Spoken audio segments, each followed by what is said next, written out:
সে বাধ্য হয়ে যেত। বেয়ার হাজিরিন, এক বর্ণনায় এসেছে আল্লাহর পয়গম্বর হযরত মুসাকে আল্লাহ তাওরাত কিতাব দিয়েছিলেন। তিনি যখন তাওরাত কিতাব পাঠ করছিলেন, তাওরাত কিতাবের মধ্যে ৮ জায়গায় আল্লাহর হাবিবের উম্মতের শান বর্ণনা করা হচ্ছে। কয় জায়গায়? ৮ জায়গায় আমাদের শান আল্লাহ বর্ণনা করছে।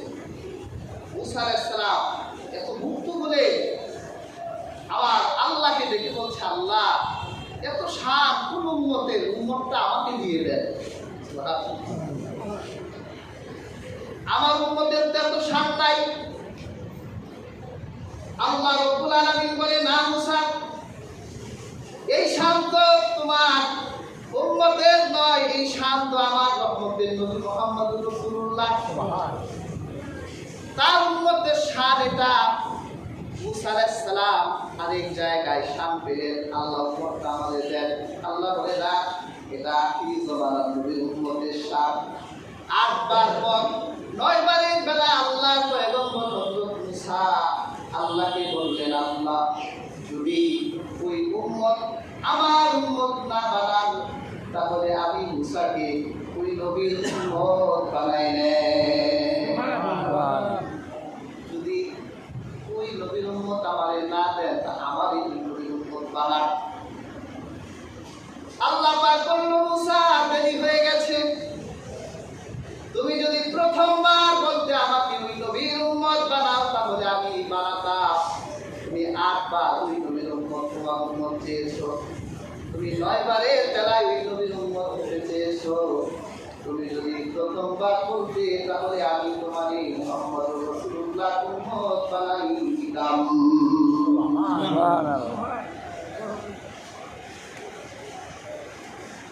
এটা তো তাওরাতের ঘটনা। ঈসা আলাইহিস সালাম কিন্তু এই ঘটনা জানতেন। এই জন্য হযরত ঈসা যখন আল্লাহর কাছে দোয়া করতেন, আল্লাহকে বলতেন, আল্লাহ আমারে মুহাম্মদ রাসূলুল্লাহ উম্মত বানান। আল্লাহ রাব্বুল আলামিন তার হাবিবের উম্মত বানাবেন হযরত ঈসাকে। কিয়ামতের আগে বর্তমান সিরিয়ার আল্লাহর হাবিবের সময় নাম ছিল দামেস্ক। এই দামেস্কের সাদা পাথরের মসজিদের মিনারায় আল্লাহ রাব্বুল আলামিন হযরত ঈসাকে পাঠাবেন। নবী হিসেবে নয়, আমার নবীর উম্মত হিসেবে। তাহলে দেখেন, আল্লাহ রাব্বুল আলামিন রূহের জগতে আমার নবীর আনুগত্যের অঙ্গীকার নিয়েছে। নবীদের কাছে আমার নবীর শান মর্যাদা আল্লাহ পাক রূহের জগতে প্রতিষ্ঠা করেছে। তাহলে আমরা কি অ্যাপ্লিকেশন করছিলাম যে আল্লাহ মুহাম্মদ রাসূলুল্লাহ বানান? আমরা দরখাস্ত করছিল, কোনো দরখাস্ত করি নাই, অ্যাপ্লিকেশন ছিল না। বিনা দরখাস্তে আল্লাহ রহমাতুল আলামিনের উম্মত বানিয়েছে। কিন্তু আমরা উম্মত হিসেবে আল্লাহ হাবিবের তাজিম, আমাদের মর্যাদা কতটুকু বুঝি, এটা কিন্তু চিন্তা করার বিষয়। কাজী হাজির, আমার রহমতের নবী, তার হাত মান মর্যাদা আল্লাহ আরশে আজিমে রেখেছে। বেয়ার হাজির, আল্লাহর হাবিব সাল্লাল্লাহু আলাইহি ওয়াসাল্লামের ব্যাপারে এই জন্যই সকল নবীরা তাদের উম্মতের কাছে আল্লাহর হাবিবের কথা বলতেন। হযরত আদম থেকে ঈসা পর্যন্ত যত নবী এসেছে, সমস্ত নবীরা আমার নবীর কথা জানতেন। আমার নবীর গুণ, আমার নবীর মর্যাদা, আমার নবীর বৈশিষ্ট্য তাদের উম্মতদেরকে বলতেন। আমরা সাধারণ কোনো নবী পাই নাই। সমস্ত নবীরা আমাদের নবীর গুণ তাদের উম্মতদেরকে জানিয়েছে।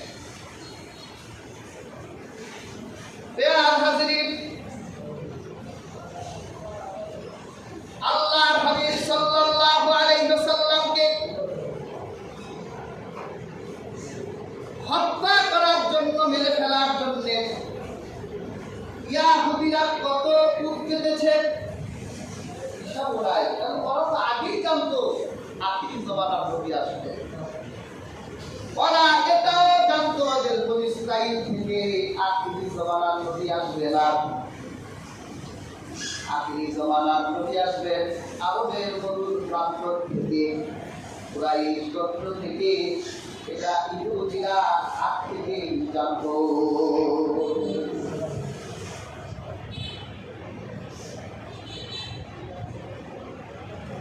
প্রিয় হাজির, এই জন্য আল্লাহ হাবিব সাল্লাল্লাহু আলাইহি ওয়াসাল্লামকে এক বর্ণনা এসেছে, তাফসীর মাযহারিতে এসেছে,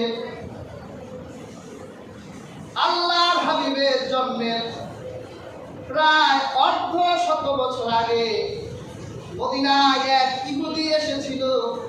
এই ইহুদি জানতো, মক্কায় এক ইহুদি এসেছিল, এই ইহুদি জানতো এই শহরেই আখিরি জমানার নবীর জন্ম হবে। সেই সুখের সাম্রাজ্য ছেড়ে, ইহুদির আরামের বিছানা ছেড়ে, এত আরাম প্রিয়তা ছেড়ে এই মক্কায় এসেছেন আখিরি জমানার নবীকে তিনি মেরে ফেলবেন। কারণ সে জানতো আখিরি জমানার নবী বনী ইসরাইল থেকে আসবে না। এই জন্য ইসলাম আর মুসলমানের সবচেয়ে বড় শত্রু হলো ইহুদিরা। ব্যাখ্যাটিক বেয়াদব, মাদারজাত বেয়াদব, জন্মগত বেয়াদব হচ্ছে ইহুদিরা। প্রিয় হাজির, যে রাতে আল্লাহর হাবিবের জন্ম হলো, মক্কায় যে ইহুদি আল্লাহর হাবিবকে মেরে ফেলার জন্য এসেছিল, ব্যবসা করত, রাতের বেলা সে আকাশের দিকে তাকিয়ে দেখতো যেই তারকা, সে ইন্ডিফাই করেছিল যে এই তারকার পতন ঘটলেই মুহাম্মাদের জন্ম হবে। সে দেখলো রাতের বেলা সেই তারাটা আকাশে নাই। মক্কা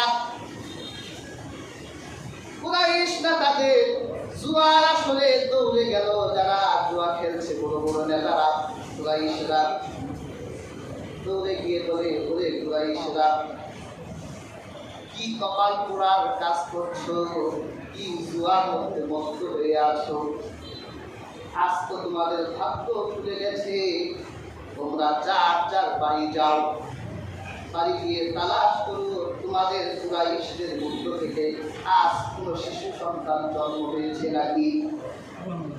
তোমরা তালাশ করো, আজকে তোমাদের কুরাইশদের ঘরে এক শিশুর জন্ম হবে যার বাপ নাই, যার বাবা মারা গেছে। যাও যাও, জুয়ার আসর থেকে বাড়ি চলে যাও। কুরাইশরা দেরি করলো না, ওই ইহুদি পণ্ডিতের কথা শুনে যার যার বাড়ি চলে গেলেন, খোঁজ করতে লাগলেন। ওরা খোঁজ করতে গিয়ে আল্লাহর হাবিবের মা আমেরা, যে ঘরে আব্দুল মুত্তালিব তো তখন কাবার তওয়াফে ছিলেন, মা আমেরা বলে, আমি দেখলাম ওই খেজুর গাছের মতো লম্বা লম্বা কয়েকজন মহিলা আমার ঘরে ঢুকলো। ওই মহিলারা হলেন ফেরাউনের স্ত্রী আসিয়া, ঈসা নবীর মা মারিয়াম। আমার ঘরে ঢুকলেন, আব্দে মান্নাফের মেয়েরা আমার ঘরে। আমি দেখছি এরকম বিকট শব্দ শুনে আমার মনে ভয় লেগে গেল।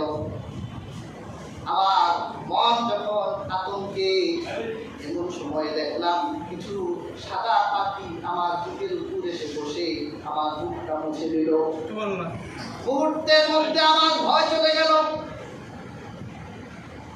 আমি কি যেন দেখতে লাগলাম,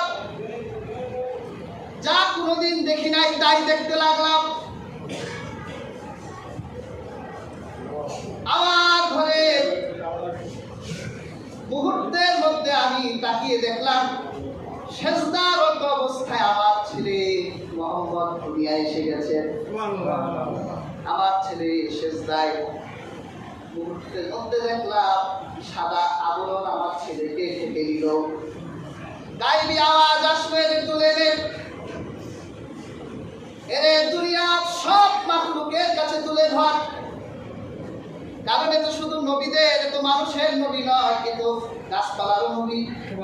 যা গাছপালার তুলতা, পাহাড় পর্বত পাখি মাছ থেকে শুরু করে আল্লাহর মাখলুকের যত প্রাণী আছে সবার কাছে নিয়ে যা।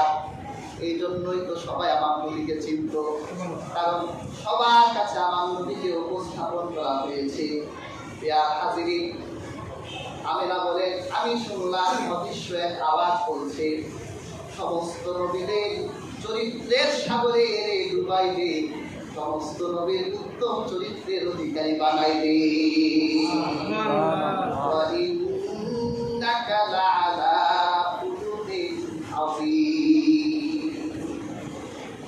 আমার নবী হচ্ছে উত্তম চরিত্রের অধিকারী।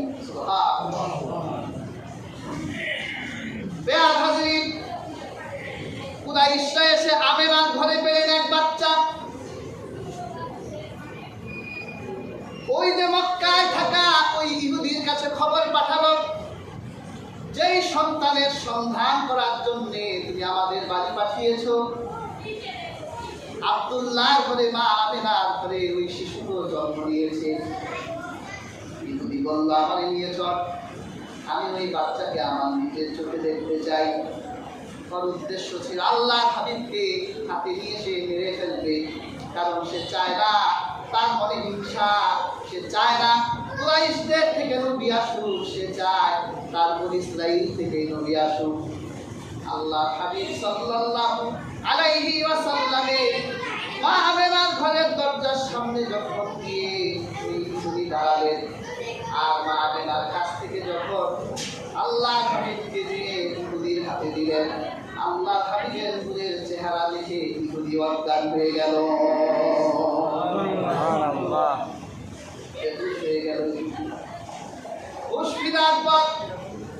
কুরাইশদেরকে বলে, কুরাইশরা ভাগ্য তোদের তুলে গেল। আমি তো এই শিশুকে মেরে ফেলার জন্য আমার আরামের শহর, আরামের বিছানা ছেড়ে আজ অর্ধশত বছর ধরে মক্কায় এসে বাড়ি বানিয়েছি, কিন্তু তার নূরের চেহারা দেখে আমার মনে দয়া হয়ে গেল। তোরা শুনে রাখ, এই শিশু সাধারণ কোনো শিশু নয়, এই শিশু হলো আল্লাহ আখিরি নবী। তাহলে ইহুদিরা আমার নবীকে আগে থেকেই জানতো আমার নবী আসবেন, তাদের কিতাবে লেখা ছিল। হাজরিন, ইহুদিদের বলে এক পণ্ডিত ছিলেন আব্দুল্লাহ ইবনে সালাম, ওর আব্বা আরেক পণ্ডিত ছিলেন, পণ্ডিতের বাপ পণ্ডিত। এই আব্দুল্লাহ ইবনে সালামের আব্বা তাওরাত কিতাব পাঠ করত, সন্তানকে তাওরাত পড়াতো। আব্দুল্লাহ ইবনে সালাম বলেন, আমার আব্বা তাওরাতের 2টা পৃষ্ঠা ছিঁড়ে আমাদের ঘরের এক গোপন সিন্ধুকে রেখে দিলেন। ওই পৃষ্ঠাটা আমার আব্বা আমাকে বললেন, কোনোদিন এই পৃষ্ঠা পড়বা না, এই পৃষ্ঠা স্পর্শ করবা না, এই পৃষ্ঠা কোনোদিন পড়বা না। আমার বাবার কথা মতো গোটা তাওরাত পড়লাম, কিন্তু 2 পৃষ্ঠা কোনোদিন পড়িও নাই। আব্দুল্লাহ ইবনে সালামকে একজন জিজ্ঞাসা করেছিলেন যে, তুমি তো আল্লাহ হাবিবের জমানা পেয়েছিলে, ঈমান আনলা না, আবু বকরের জমানা পেলে ঈমান আনলে না, ওমরের জমানা ঈমান আনলা কেন? সে বলে, ওমরের জমানা ঈমান আনার কারণ হলো, আমি ওমরের জমানার সময় আমার মনে পড়লো আমার আব্বা যে 2টা পৃষ্ঠা সিন্ধুকের ভিতর রেখে গেছে। আজকে আমি খুলে দেখি 2 পৃষ্ঠার ভিতর কি লেখা আছে। আমি পৃষ্ঠাগুলো সিন্ধু খুলে যখন পৃষ্ঠাগুলো খুললাম, আমি দেখলাম পৃষ্ঠার ভিতরে আল্লাহ হাবিবের নাম লেখা, আমার নবীর মর্যাদা লেখা।